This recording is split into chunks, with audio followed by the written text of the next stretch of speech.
성도 여러분 반갑습니다. 거룩한 주일 예배를 준비하는 토요일 저녁입니다.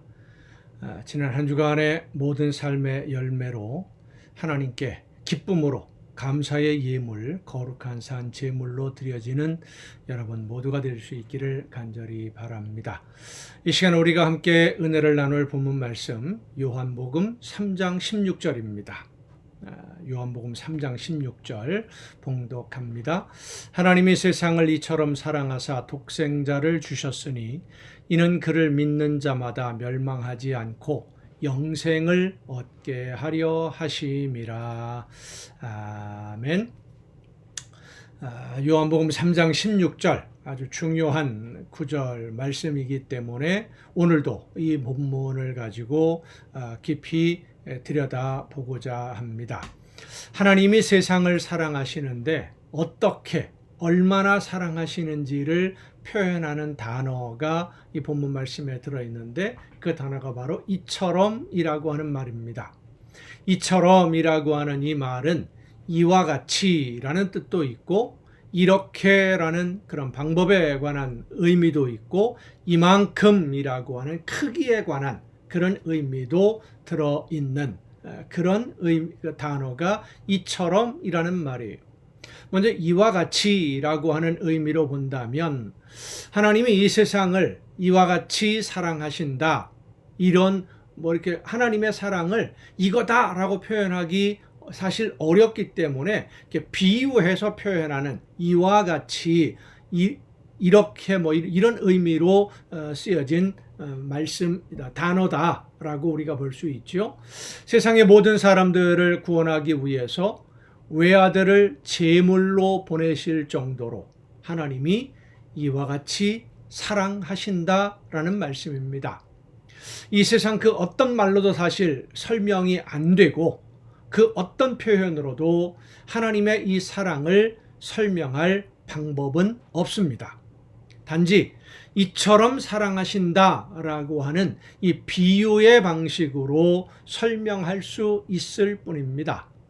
이 세상을 살아가는 모든 죄인들, 이 세상에 살고 있는 모든 죄인들, 하나님을 알지 못하고 하나님의 말씀과는 전혀 동떨어진 자기 욕심을 따라 생활하고 있는 모든 죄인들을 죽음에서 생명으로 옮겨주시는 것도 대단한 사랑의 용서가 아니면 있을 수 없는 일인데 그저 옮기는 것이 아니라 그들의 모든 죄를 용서할 수 있는 온 세상 모든 사람들의 죄를 다 용서할 수 있는 대속의 제물이 반드시 필요하고 그 제물이 될 수 있는 사람, 죄 없는 사람이 이 세상에는 없기 때문에 하나님의 외아들을 제물로 주신다. 그저 입이 다물어지지 않을 그런 놀라운 사랑이다 라고 밖에 할 수 없습니다. 더 이상 어떤 말로도 설명이 안 돼요.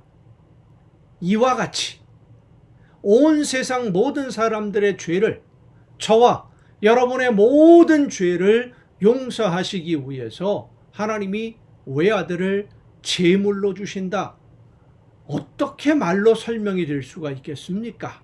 이 말씀을. 두 번째로 우리가 생각할 의미는 이렇게라고 하는 의미, 방법이죠.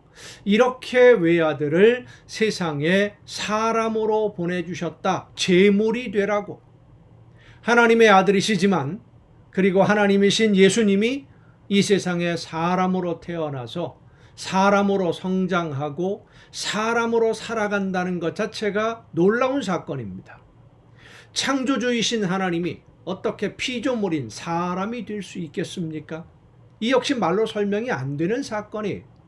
하나님의 사랑은 예수님이 이 세상에 사람으로 태어나도록 하시고 사람으로 태어난 예수님이 사람이라고 하는 그 한계를 지닌 채로 살다가 죄가 없으심에도 불구하고 모든 사람들을 대신하는 제물이 되기에 하시는 예수님 스스로 제물이 되시는 사랑이 바로 하나님의 사랑입니다.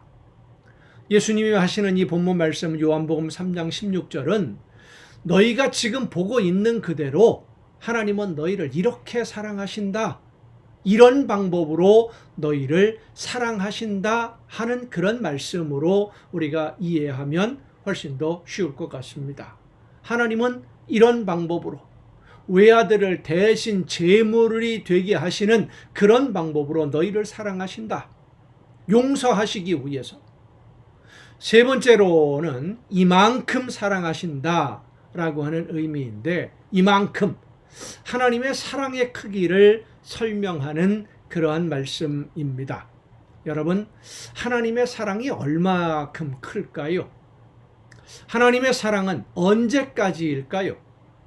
우리가 하나님의 사랑을 이야기할 때 사랑이라고 하는 우리의 감정, 사람들이 가지고 있는 이 사랑이라는 감정과 비교해서 이해할 수밖에 없는 것이 우리의 한계입니다. 왜냐하면 우리가 알 수 있고 경험한 것이 우리가 느끼는 감정으로서의 사랑이기 때문이죠. 사람이 그 느끼고 가지고 있는, 알 수 있는 사랑의 감정 중에 가장 크고 위대한 사랑으로 부모가 자녀를 사랑하는 그 사랑을 꼽습니다. 사실 이 세상의 여러 사랑들 중에 부모가 자녀를 사랑하는 그 사랑만큼 위대한 사랑은 없을 것입니다. 그런데 부모의 사랑에도 한계가 있어요. 자녀들의 불순종과 불효를 어느 정도까지는 참고 견디며 인내하지만 그 견디는 것도 한계가 있다라고 하는 것을 우리 모두는 압니다.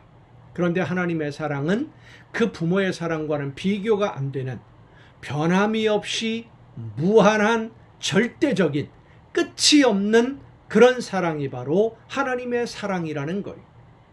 하나님이 얼만큼 세상을 사랑하시느냐 하면 외아들을 대신 제물이 되라고 세상에 보내실 정도로 사랑하신다는 겁니다. 우리는 이렇게 하나님의 사랑을 아무리 열심히 설명해 보려고 해도 사실 우리의 언어로는 하나님의 사랑을 완벽하게 설명해 낼 수 없습니다. 그 놀라운 사랑을 지금 우리가 받았고 지금도 받고 있고 그리고 앞으로도 받을 것입니다. 중요한 것은 이 놀라운 사랑을 받은 성도들의 반응이다라고 하는 겁니다. 어떻게 해야 됩니까? 이 놀라운 사랑을 받았는데 하나님이 조건 없이 주셔서 받은 것이니까 그냥 받은 것으로 만족하면 되겠습니까? 내가 달라고 해서 주신 것이 아니니까 하나님이 주신 것 그냥 받은 거니까 그냥 받은 것으로 끝입니까? 아닙니다. 나를 죽음에서 생명으로, 영원한 죽음, 영원한 멸망에서 영원한 생명, 영원한 영생으로 옮겨주시기 위해 하나님이 하신 일을 우리는 잊지 말아야 됩니다. 절대로 잊지 말고 그리고 감사해야 됩니다. 나를 죽음에서 생명으로 옮겨주셨으니까. 그 대가로 예수님이 제물이 되셨고 십자가를 지셨으니까 그 은혜와 그 사랑에 우리는 감사해야 돼요. 신앙생활은 이 하나님이 베풀어 주신 은혜와 사랑에 대한 감사가 신앙생활의 시작이고 기초입니다. 여기에서 시작되는 거예요. 감사하니까 하나님이 기뻐하시는 뜻대로 살기 위해서 최선을 다하는 것이 신앙생활이고, 그래서 늘 제가 말씀을 드립니다마는 신앙생활은 후불입니다.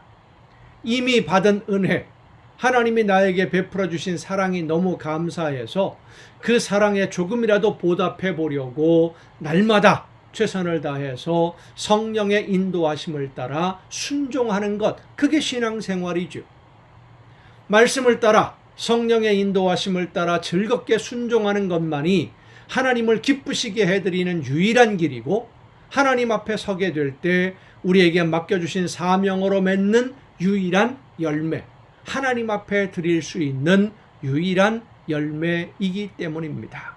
성도 여러분, 감사하며 순종함으로 영원한 생명으로 나를 옮겨주신 이 구원의 길에서 다시는 벗어나지 않도록 날마다 성령의 인도하심을 따라 믿음으로 순종함으로 하나님이 기뻐하시는 열매가 날마다 더 풍성하게 맺혀지는 여러분의 복된 삶이 될 수 있기를 간절히 바랍니다. 기도하시겠습니다.